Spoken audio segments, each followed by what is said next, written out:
everyone. I'm Kay Berkner here with Dr. Tom Phelan, author and creator of 123 Magic and the Manager Mom Epidemic. And today we're talking about one of the teenage behaviors that can be incredibly frustrating for parents, the adolescent snub.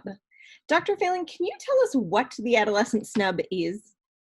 I can. I'll tell you by giving you an example. Let's imagine that you sit down at the dinner table with your adolescent son, and you want to start a nice conversation. So you say to him, "How was your day?" And he says, "Fine." And you say, "Well, what did you do?" And he says, "Nothing." Well, you're not going to give up this easy. So you go on and you say, "Well, did you have social studies?" He says, "Yeah, we had social studies." And you say, "What did you do in social studies?" He says, "We didn't do nothing in social studies." That is the adolescent snub. It feels to parents like my son has left home while still remaining here. He doesn't want to talk to us anymore. And it is something that hurts parents' feelings a lot. Yeah, absolutely. It's almost like their nice young child who was more like a dog, right? Like they were friendly, they were affectionate, they wanted to hang out with you, has now turned into this teenage cat who's like, no, thank you.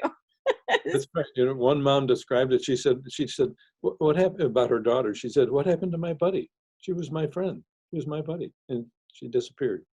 Yeah, fortunately, they usually come back, I think.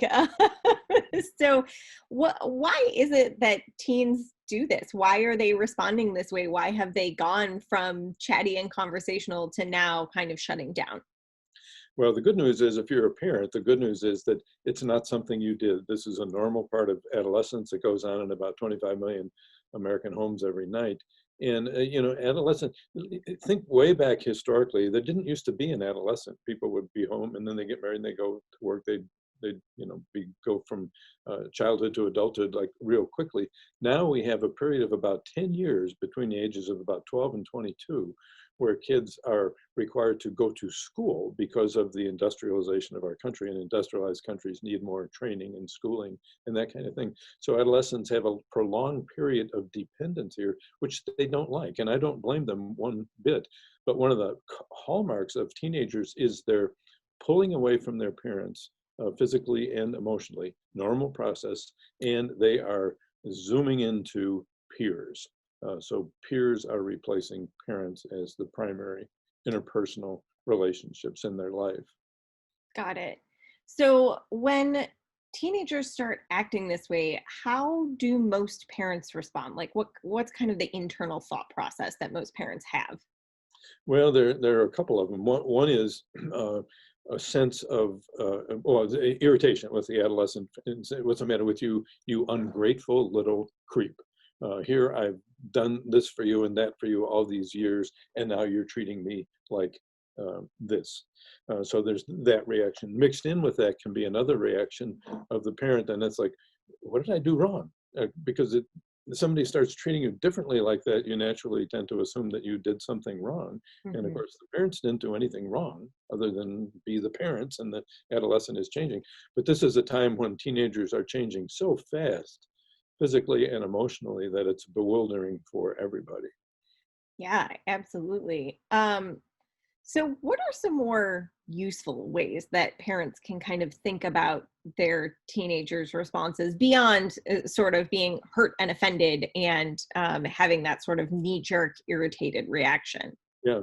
Well, one thing is don't set yourself up by asking that kind of stupid question.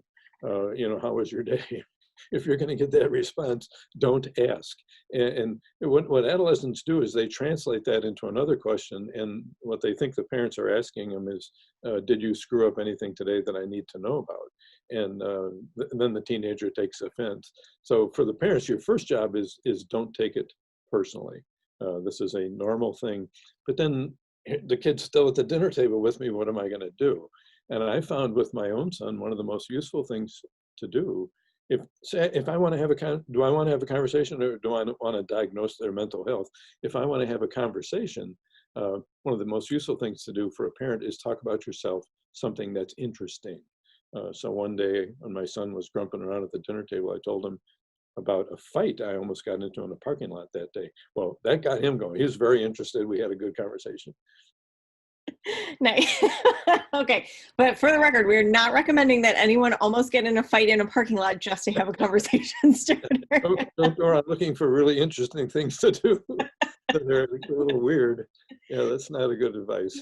But even things that that your teenager will relate to, a interesting Sure. book that you read, an article, a song, I mean, it could be a very mundane thing, but as long as it kind of gives your teenager a way into the conversation that doesn't feel like it's challenging them. That's right. You want something where they don't feel like they're being diagnosed or evaluated by you. And I hate to say it, but politics could fill the bill, weather could fill the bill. COVID certainly these days could fill the bill. Sports, depending on the child, might fill the bill. But you're absolutely right. Something where it's kind of even Steven and has a pretty strong interest value. Got it. Fantastic. Well, if you have a teenager at home and want a little bit more insight into why they act the way that they do, how to get them to do what they're supposed to do, and how to connect with them for a better relationship, Dr. Phelan is doing a free seminar next week. We'll post about that here. And if you're on our email list, we'll be sending out an email invite. And in tomorrow's newsletter, we're actually also going to be sharing a cheat sheet on how to translate the things that your teen says. So if you're not signed up already, go ahead and check that out. Dr. Phelan, thank you so much. Appreciate your time today, and we'll talk again soon.